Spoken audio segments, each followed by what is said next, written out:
J'aimerais partager avec vous 3 clés hyper importantes, amen, pour triompher et gagner cette année. La première clé, c'est débarrassez-vous de la mentalité de victime. Débarrassez-vous de la mentalité de victime. Vous savez, nous sommes dans un temps, dans une génération où les gens ont trop la mentalité de victime. Et je vais vous expliquer un peu ce que c'est que la mentalité de victime. D'abord, vous devez savoir que dans la Bible, rien ne nous encourage à avoir la mentalité de victime. Il y a une différence entre être une victime et avoir la mentalité de victime.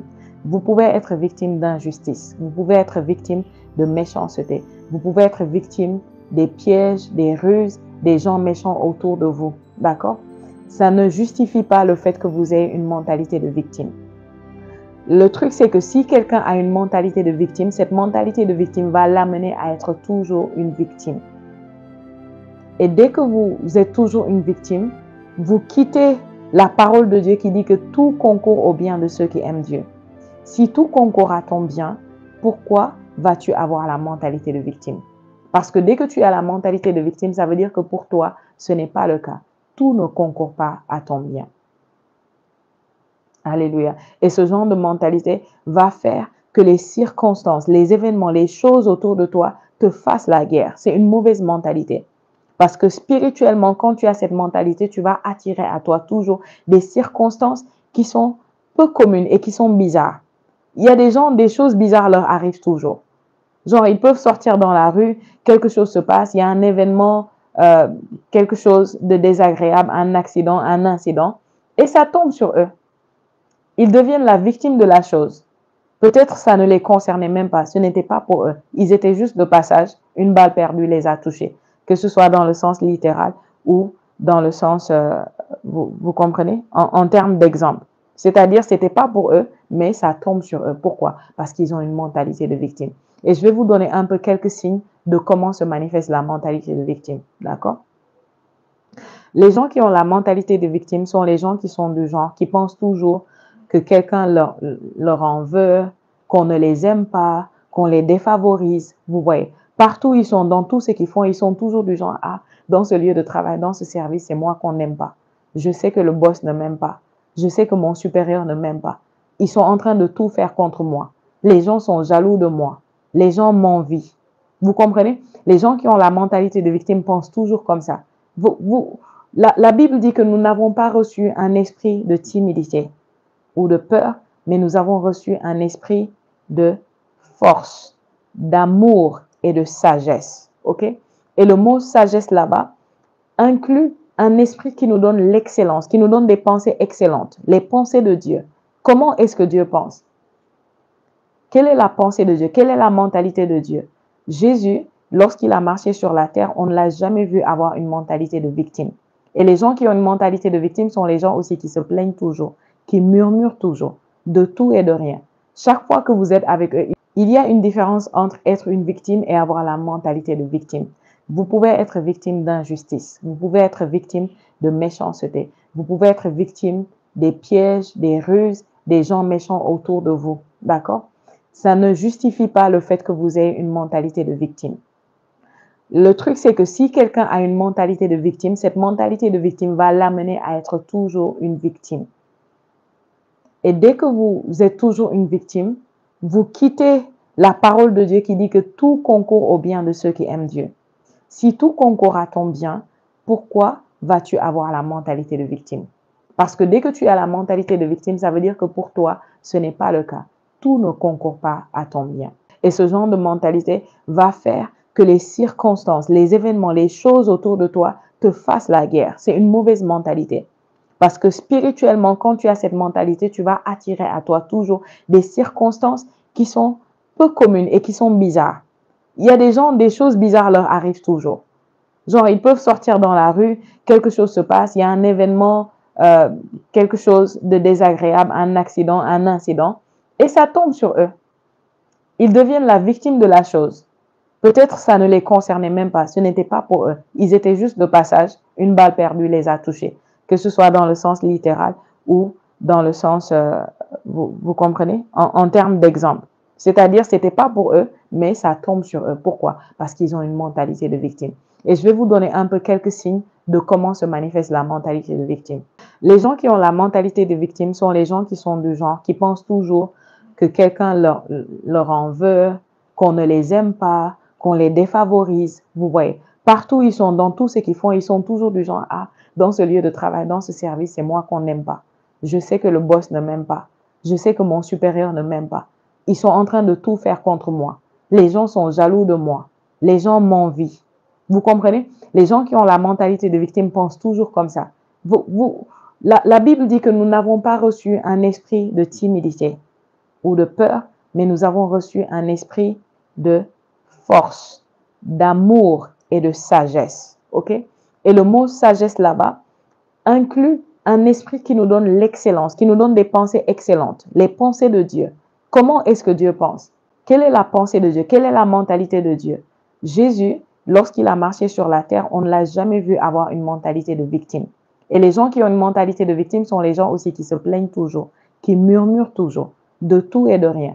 Chaque fois que vous êtes avec eux, ils ont toujours des plaintes, ils ont toujours des murmures. J'écoutais quelqu'un il y a peut-être 1 ou 2 mois. Je parlais avec la personne, c'est quelqu'un qui est dans ma famille élargie que je n'avais pas vu depuis des années. Et on s'était vu, la personne était venue rendre visite à la famille et la personne commençait à raconter. Je disais, comment ça va? Et la personne commençait à dire, ah, c'est compliqué, la vie est difficile. Et la personne disait, c'est toujours, les autres, ils prennent toujours avantage de toi. Tu travailles et c'est eux qui gagnent, tu vois. Tu transpires et c'est eux qui jouissent du fruit de ta sueur. Et toi, tu ne vois rien, ça n'avance pas. Et j'étais choquée. En fait, mon esprit n'arrivait pas à supporter son langage. Et bien sûr, ce n'était pas le cadre ou le temps où je pouvais lui expliquer certaines choses. J'ai juste essayé de changer, de divertir, de sortir la personne de ce sujet-là. Mais je remarquais que de temps en temps, la personne essayait toujours de ramener les choses là-bas.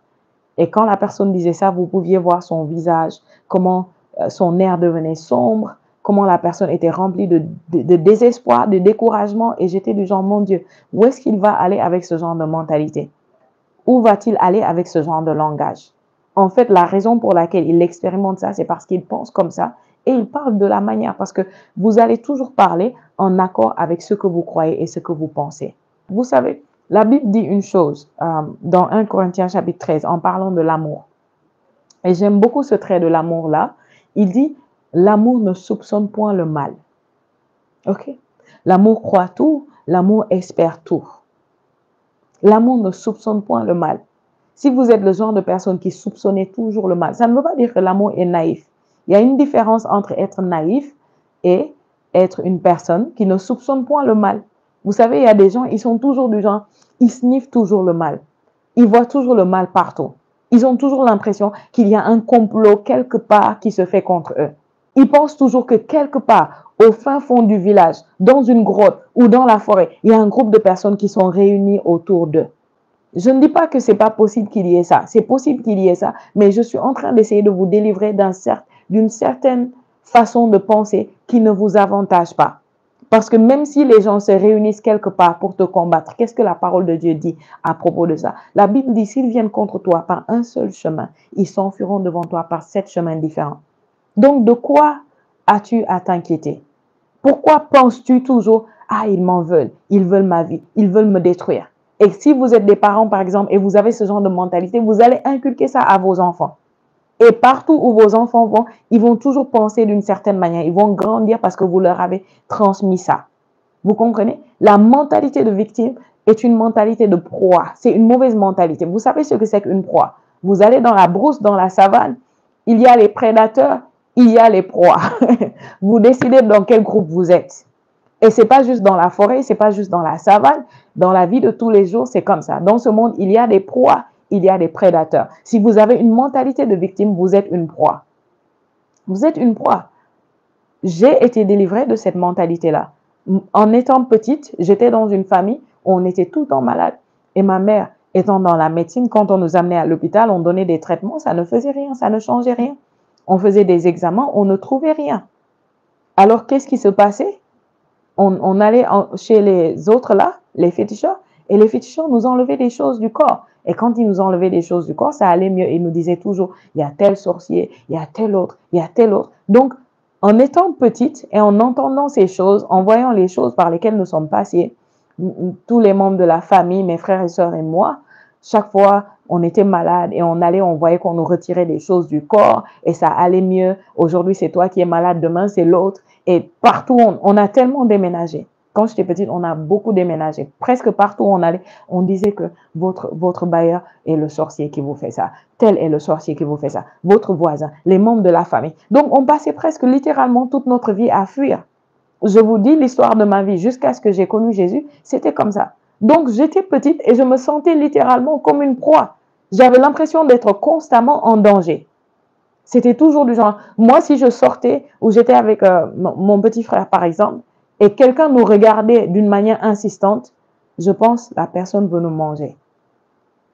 Peut-être c'est un sorcier. Parce que à ce niveau-là, tu ne sais même plus qui est le sorcier. Tu ne sais même plus qui t'en veut, qui veut détruire ta vie. Tu ne sais pas. Tu soupçonnes juste le mal, tu vois le mal partout.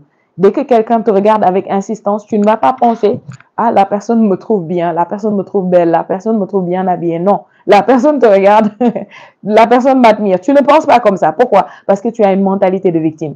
Tu vas penser « Ah, la personne veut manger ma chair. La personne veut me détruire. Peut-être c'est quelqu'un qu'on a envoyé pour m'espionner. » Et qu'est-ce qui se passe? Tu te sens comme une proie, littéralement. Tu es juste comme la biche ou l'antilope qui est dans la forêt, entourée de lions, entourée de tigres, de panthères, et qui sait qu'à tout moment, on peut le bouffer. Bien-aimé, Dieu ne veut pas que nous ayons ce genre de mentalité. Donc, quand je suis venue à Christ, j'ai dû apprendre à me débarrasser de cette mentalité. J'ai dû apprendre à m'élever au-dessus de ça, parce que c'était pas quelque chose qui venait de moi. C'était j'avais grandi dans un environnement hostile. Vous voyez. Est-ce que je suis en train de dire qu'il n'y avait pas tout ça, les sorciers, tout ça? Certainement, il y en avait, parce que les choses que nous expérimentions, les douleurs, c'était vrai. Certainement, il y en avait. Et je dois vous dire la vérité, c'est qu'à un niveau, moi, je soupçonnais les gens qui nous enlevaient ça. Les féticheurs chez qui on allait. J'étais petite, mais je les soupçonnais. Je me disais peut-être que c'est eux qui nous enlèvent ça. Après, ils nous mettent autre chose pour qu'on revienne à chaque fois. Parce que le diable a toujours des cercles vicieux pour piéger les gens. À des moments, c'est eux que je soupçonnais. D'accord? Donc, le monde spirituel est réel. Le camp adverse est réel. Les sorciers existent. Tout le monde ne va pas vous aimer. Il y aura forcément des gens qui ne vont pas vous aimer. Mais écoutez, bien-aimés, en toutes ces choses, la Bible dit, vous êtes quoi? Plus que vainqueurs. Plus que vainqueurs. Amen. Et pendant que vous êtes un enfant de Dieu, vous avez le Saint-Esprit en vous. La Bible dit quoi?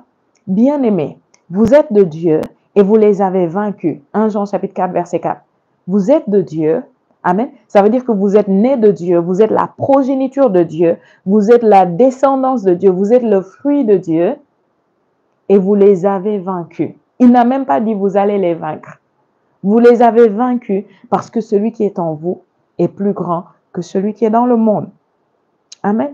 Aujourd'hui, je vous assure que c'est très difficile pour moi de penser que quelqu'un ne m'aime pas ou que quelqu'un est fâché contre moi. Je vous assure, si vous êtes proche de moi, vous me connaissez, vous serez étonné. Par moments, vous allez penser que je suis naïve, mais je ne suis pas naïve. J'ai eu un temps dans ma vie où je l'étais. Aujourd'hui, je ne suis pas naïve. Parce que par le Saint-Esprit, je suis appelée aussi à opérer dans le discernement, à être sage, à observer et à comprendre les choses sans qu'on ne me les étale comme ça sur la table. OK? Mais je suis le genre de personne, parfois je peux vous avoir fait quelque chose et si vous ne me dites pas que je vous ai fait ou que quelque chose dans mon attitude, dans mon comportement, dans mes paroles vous a blessé, à moins que le Saint-Esprit me le dise, mais si c'est juste votre sensibilité, si vous ne me le dites pas, vous serez étonné. Je ne saurais. J'ai eu des fois où quelqu'un est fâché contre moi et la personne ne veut plus me parler et je suis choquée. Je suis du genre, qu'est-ce qui s'est passé?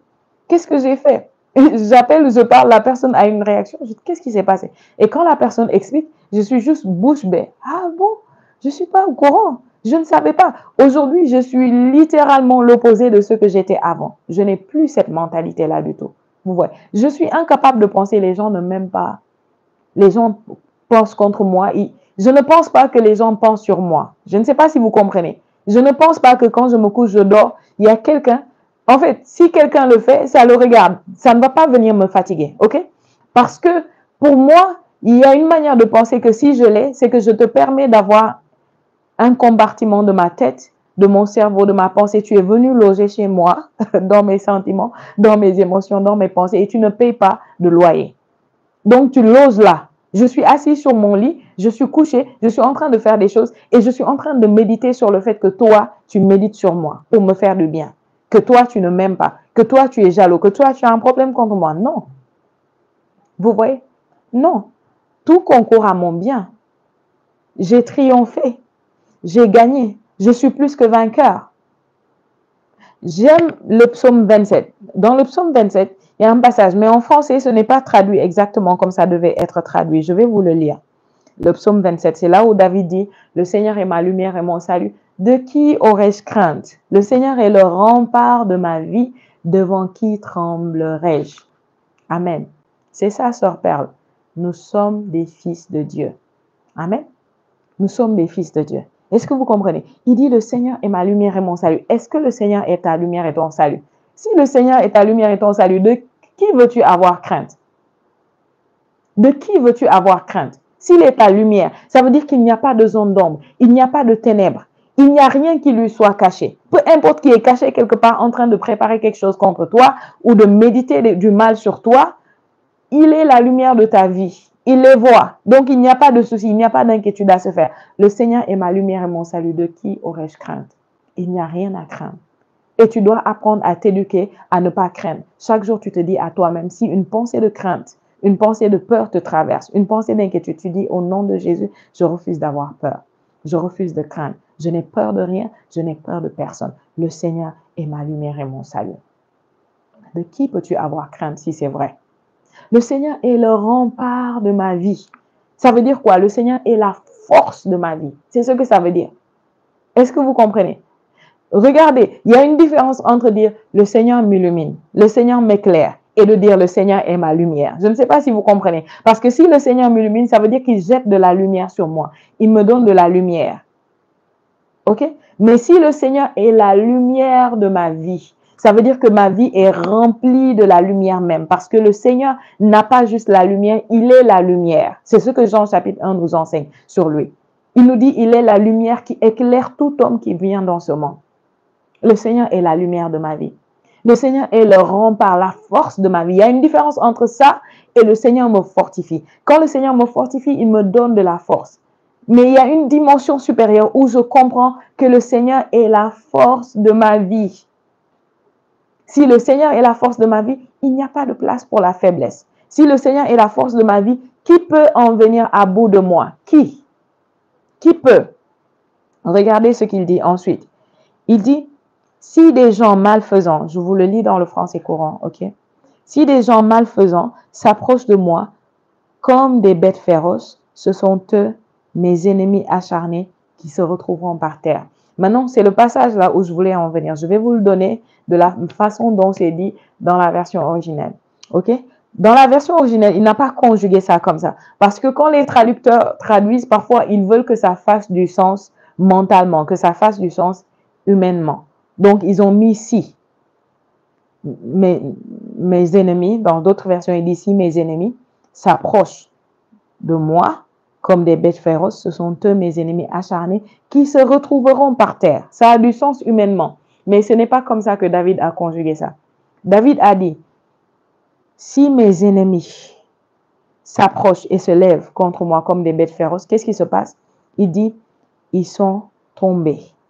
Ils ont trébuché et ils sont tombés. Donc, il y a comme un problème de concordance de temps dans la manière dont lui, il a conjugué. Mais c'est délibéré. Parce que c'est par l'esprit. Il dit quoi?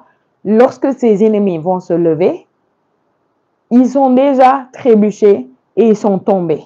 Donc, il dit si. Ça veut dire dans le futur, pendant qu'il avance, des ennemis vont se lever. Mais il dit, ils ont trébuché et ils sont tombés. Je ne sais pas si vous comprenez. Ça veut dire que dans sa pensée, il opère dans le règne de l'esprit. Et dans le règne de l'esprit, il voit déjà qu'il a réglé leur cas. Leur cas a été réglé. Et c'est ce que nous faisons durant ces 12 jours. À mesure que nous prions, à mesure que nous jeûnons, à mesure que nous déclarons la parole, c'est ce que nous établissons. De sorte que dans le futur, tu avances, tu peux voir un ennemi se lever et tu peux être tenté de paniquer et soudain, tu te souviens, on avait réglé ça durant les 12 jours. On avait parlé, on avait déclaré. Si l'ennemi se lève, il a trébuché et il est tombé. Dans ta tête, c'est le passé. Dans la tête du Père, c'est le passé. Parce que nous opérons comme Abraham dans la foi. Nous marchons avec le Dieu qui appelle les choses qui ne sont point comme si elles étaient, qui relève les morts. Alléluia. Et qui a dit à Abraham, alors que Abraham n'avait pas encore un enfant, voici, j'ai fait de toi le père d'une multitude. J'ai fait de toi. Il n'a pas dit je ferai de toi. Donc c'est dans cet esprit de foi-là que David parle. Et c'est dans cet esprit de foi que Dieu veut que nous opérions. Dans cet esprit de foi, si mes ennemis s'élèvent, ceux qui vont s'élever dans le futur, ils ont déjà trébuché, ils sont déjà tombés. Leur cas est déjà réglé. Donc pourquoi me soucier? Pourquoi m'inquiéter? Bien-aimé, débarrasse-toi de la mentalité de victime. Lisons ce que 1 Pierre chapitre 1 verset 6 nous dit. Il dit, vous vous en réjouissez, même s'il faut que maintenant vous soyez attristés pour un peu de temps par toutes sortes d'épreuves. Ok? Qu'est-ce que nous apprenons avec ce passage? Nous apprenons que Dieu sait qu'il y aura des épreuves. Dieu sait qu'il y aura des défis. Dieu sait qu'il y aura des gens qui vont se déclarer ennemis. Pour ma part, le seul ennemi que j'ai, c'est le diable. Mais si quelqu'un se déclare ennemi, ça le regarde. Ok? Dieu sait qu'il y en aura. Mais nulle part, il ne nous encourage à avoir une mentalité de victime. Partout, il parle de nos douleurs, de nos souffrances, de nos persécutions, du mal que les gens vont nous faire. Il nous donne toujours une position d'avantage. Regardez le Seigneur. Même au moment où il est victime de la méchanceté des hommes, qu'il envoie à la croix, qu'est-ce qui se passe? Sur la croix, il est toujours dans sa position de hauteur. Il n'a pas une mentalité de victime. Il prie pour ceux-là qui l'ont mis là et qui se moquent de lui, en disant, pardonne-leur, Père, car ils ne savent pas ce qu'ils font. Quelqu'un qui a une mentalité de victime ne ferait jamais ça. Ne ferait jamais ça. Amen. Il dit, vous vous en réjouissez, même s'il faut que maintenant vous soyez attristés pour un peu de temps par toutes sortes d'épreuves. Donc la Bible, dans le Nouveau Testament, Dieu nous encourage toujours à être dans la réjouissance, dans la paix, dans la joie, peu importe ce qui se passe autour de nous, peu importe les défis, les épreuves, les difficultés, les persécutions. Pourquoi? Parce qu'il nous voit toujours en haut, il nous voit en hauteur, il ne nous voit jamais en bas, il ne nous voit pas comme des proies. Amen. Nous ne sommes pas des proies. Nous ne sommes pas des proies. J'étais sur le terrain d'évangélisation hier et je disais à l'équipe d'évangélisation, je leur disais que nous venons faire l'évangélisation, mais en réalité, nous vandalisons. Nous n'évangélisons pas seulement, nous vandalisons les portes des séjours de la mort pendant que nous évangélisons comme ça. Amen. Donc, nous ne sommes pas des victimes. Nous sommes les prédateurs. Est-ce que vous comprenez? Nous sommes nés du lion de la tribu de Juda. Nous sommes des prédateurs. Si quelqu'un a affaire à nous, si quelqu'un ose se dresser contre nous, c'est lui-même, il est allé chercher les problèmes de sa vie. C'est lui la proie. C'est lui la victime. Nous ne sommes pas des proies. Amen. Nous ne sommes pas des proies. Donc, peu importe ce qui se passe autour, ne vous fatiguez pas. Libérez votre pensée, libérez votre intelligence. En 2025, soyez libre dans votre tête. Au lieu de rester là à penser, les gens ne m'aiment pas, pense à ceux qui t'aiment. Il y en a plein de gens qui t'aiment. Et souvent, ils sont plus nombreux que ceux qui t'aiment pas. Parfois, tu ne médites pas sur les personnes qui t'aiment. Tu es là assis en train de méditer sur la personne qui ne t'aime pas, qui t'a mal parlé, la personne qui te combat, qui ne veut pas te favoriser. Non. Ne lui donne pas cette place-là dans ta tête, dans ta vie. N'oublie pas, la personne ne paye pas le loyer dans tes pensées. Est-ce que tu me comprends ce matin? Merci Saint-Esprit. 1 Pierre 4. On est toujours dans 1 Pierre. Chapitre 4, verset 16. Qu'est-ce qu'il nous dit? Mais si quelqu'un souffre parce qu'il est chrétien, qu'il n'en ait pas honte, qu'il remercie plutôt Dieu de pouvoir porter ce nom. Vous voyez, donc chaque fois qu'il parle, quel que soit le type de souffrance, il nous dit quoi? Réjouissez-vous, remerciez Dieu. Amen. N'ayez pas honte, n'ayez pas une victime de mentalité. Débarrasse-toi, arrête de penser. Moi, dès que quelqu'un dit des choses genre, ah, là-bas on ne m'aime pas, on me combat, tout le monde me combat, je n'aime pas entendre ce genre de choses parce que je sais ce que ça veut dire. C'est une mentalité de victime. Et cette mentalité-là peut être un blocage pour toi, un frein pour toi. Pourquoi ne pas penser? La Bible dit que si un homme a la faveur de Dieu, Dieu fait même que ses ennemis le favorisent. C'est-à-dire tes ennemis peuvent te favoriser sans le vouloir. Pourquoi ne pas croire en ça? Moi, je préfère croire la parole de Dieu. Regardez dans le livre d'Esther, comment Aman haïssait Mardoché. Il voulait détruire Mardoché. Et il a fait quelque chose pour pendre Mardoché là-bas. Et alors, on l'appelle, on lui dit, le roi veut te voir. Parce que le roi avait vu les annales. Là, on avait écrit les choses qui se passaient dans le royaume, qui se sont passées. Et il a vu comment, une fois, Mardochée lui avait sauvé la vie en dévoilant des gens qui complotaient contre lui, contre le roi. Et quand il a découvert ça, il a dit, qu'est-ce qu'on a fait? Est-ce que quelque chose a été fait pour honorer, pour remercier cet homme? On a dit non, rien n'a été fait. Au moment où il pense comme ça, l'ennemi de Mardochée est en train de s'approcher. Donc il dit justement, il demande à Aman, il lui dit, qu'est-ce qu'on doit faire pour un homme que le roi veut honorer, pour un homme à qui le roi veut faire du bien?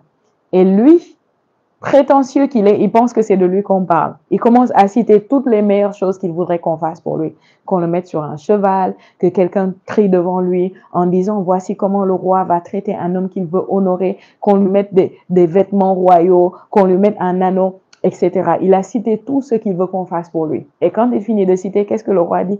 Le roi dit, va et fais cela pour l'homme appelé Mardochée. Donc l'ennemi même, celui qui voulait détruire Mardochée, c'est lui-même que Dieu a utilisé pour faire du bien à Mardochée, pour l'honorer. Alléluia. Dieu peut le faire et Dieu veut le faire et c'est ce que la parole de Dieu dit. C'est comme ça que c'est censé être. Toute personne qui se déclare ennemie, toute personne qui ne nous aime pas, devrait nous faire du bien, faire des choses qui nous avantagent et en fin de compte se dire que comment j'ai pu faire ça? Je ne sais même pas ce qui m'a poussé à le faire. Je ne sais même pas ce qui m'a poussé à te favoriser. Vous voyez, les gens quelque part sont en train de comploter pour te faire du bien. Je préfère penser de cette manière que de penser qu'on complote pour mon mal. Je pense que quelque part dans des hauts lieux, quelque part dans des bureaux, quelque part dans des endroits, des instances de décision, des gens sont en train de discuter de moi pour me faire du bien, pour me favoriser, pas pour me détruire, pas pour me faire du mal. Et s'ils ont décidé de se réunir pour me faire du mal, ils vont se surprendre en train de dire, de parler de comment ils vont me faire du bien, de comment ils vont me favoriser. Amen. Je préfère penser comme ça parce que c'est la pensée, c'est la mentalité que la parole de Dieu me donne. Quand la parole de Dieu a renouvelé mon intelligence, c'est ce que la parole de Dieu m'enseigne, c'est ce que la parole de Dieu m'apprend. Donc, je peux regarder mes ennemis et rire et sourire. Je n'ai pas besoin de prier pour la mort de mes ennemis. Pourquoi? Parce qu'il dresse devant moi une table en face d'eux. Il veut qu'ils soient témoins de comment il fait déborder ma coupe, de comment il garnit ma table, de comment il m'élève, de comment il m'amène de gloire en gloire. S'ils meurent, ils ne verront pas. Je veux qu'ils soient vivants et qu'ils voient ça. Amen. Et vous savez, au fur et à mesure que Aman faisait ces choses, complotait contre l'autre, il devenait de plus en plus frustré. Au départ, sa femme et ses amis le conseillaient mal d'être contre lui. Mais à un moment, qu'est-ce qu'ils lui ont dit? Sa femme lui a dit que si lui, il est de ce peuple-là, s'il est de ce peuple, tu ferais mieux de faire attention parce que ta chute va s'accélérer. Ça veut dire qu'il y a des gens qu'on ne touche pas. Il y a des personnes qu'on ne touche pas. Il y a des familles spirituelles que quand tu es là-bas, on ne te touche pas. Ils peuvent penser t'égratigner, mais ça va se répercuter de manière terrible contre eux. Et je peux vous dire bien aimé, si vous êtes connectés là, vous faites partie de ce genre de famille spirituelle. Nous, on ne nous touche pas. Celui qui te touche, il finit par regretter. Que ce soit lui, ses démons, ses marabouts, ses sorciers, ils vont lui dire, qu'est-ce que tu es allé chercher là-bas? Tu nous as mis dans de sérieux problèmes. Il aurait mieux valu pour Aman juste ignorer Mardochée quand Mardochée ne s'inclinait pas devant lui. Ce qui a causé sa chute, sa ruine, sa destruction avec toute sa famille, c'était ça. C'était le fait qu'il a touché ce qu'il ne devait pas toucher. Il a touché ce qu'il ne fallait pas toucher. Alléluia. Et je peux vous montrer une autre histoire. Il y a plein d'histoires comme ça dans la Bible regorge d'histoires de gens qui n'aimaient pas les gens qui étaient avec Dieu, pour qui Dieu était, et qui les ont favorisés en fin de compte. Amen. Il a dit, si Dieu est pour nous, qui peut être contre nous? Si Dieu est pour toi, Dieu est pour moi. Je ne pense pas qu'il y a quelqu'un qui peut être contre moi. Si quelqu'un le décide, il ne tiendra pas. Rien ni personne ne tient sur ma route. C'est décidé d'avance. Si quelqu'un se positionne là-bas, le scénario est contre lui. Vous savez, dans les films, il y a les méchants, il y a les gentils. Et en général, les bons films, je n'aime pas les autres types de films, les bons films, les méchants finissent mal. Et les gentils finissent toujours par triompher, même quand ils ont des défis. Donc, si quelqu'un dans le scénario, il prend la position du méchant, je suis désolée pour lui, sa fin est déjà écrite. Elle est déjà écrite et ça va s'exécuter. Moi, je suis le gentil et je suis le super-héros du film de ma vie. Est-ce que toi, tu es le super-héros dans le film de ta vie. C'est ça le problème. Certains ne sont pas les... C'est le film de ta vie, mais tu as pris le premier rôle et tu as donné à quelqu'un d'autre.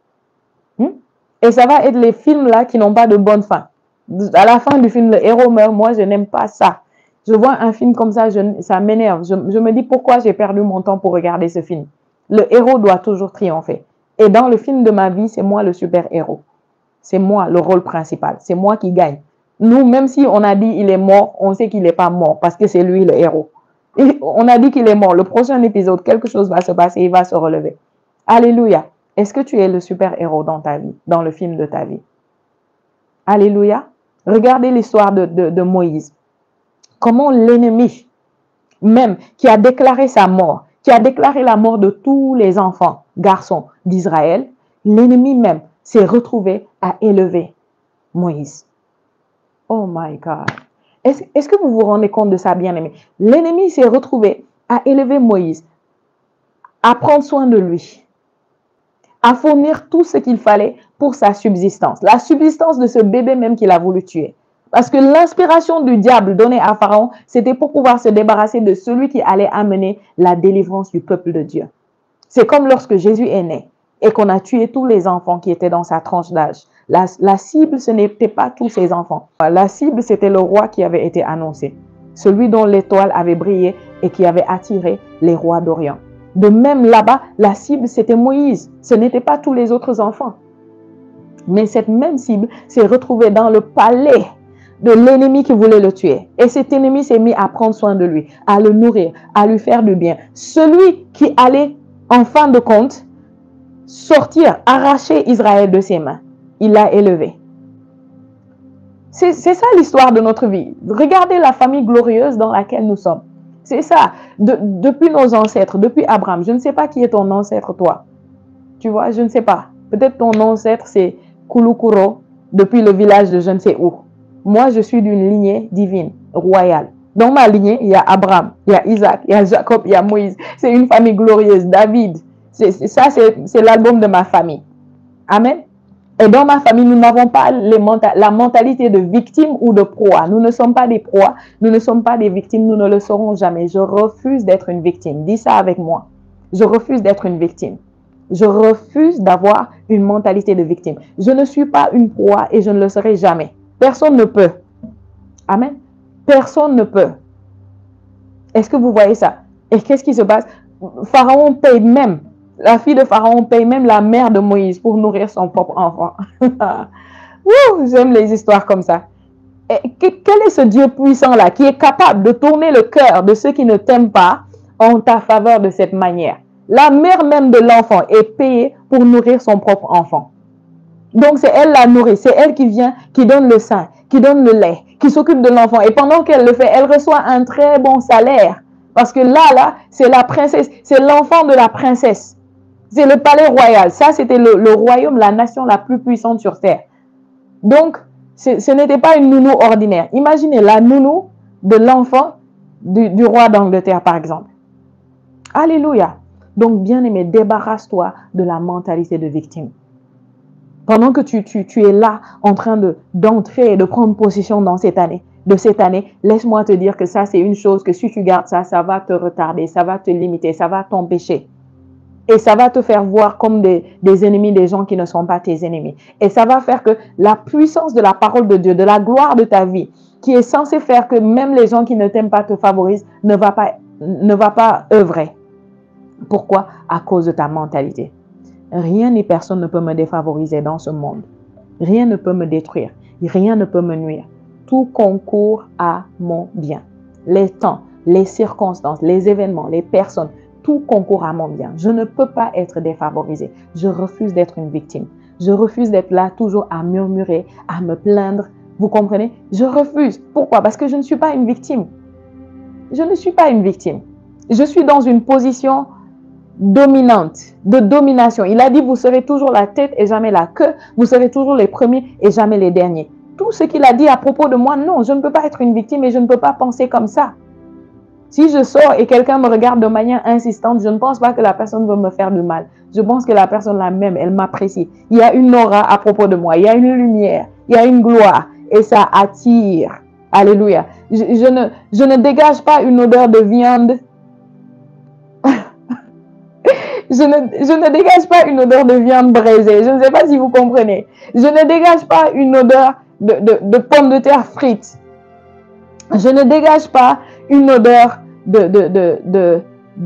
comment on appelle ça, de salade de fruits pour les sorciers, pour les gens méchants. Non, je sens la menace. Je ne sais pas si vous comprenez. Si je débarque quelque part, l'ennemi sait que la menace est là. Il commence à chercher des coins pour se cacher. La menace, c'est moi, c'est pas eux. Je ne sais pas si vous comprenez. Donc, c'est une bonne odeur qui se dégage de moi, mais pas une odeur qui donne l'impression que on va le bouffer, on va la bouffer. Non, non, non, non, non. Ça, c'est pas moi. OK?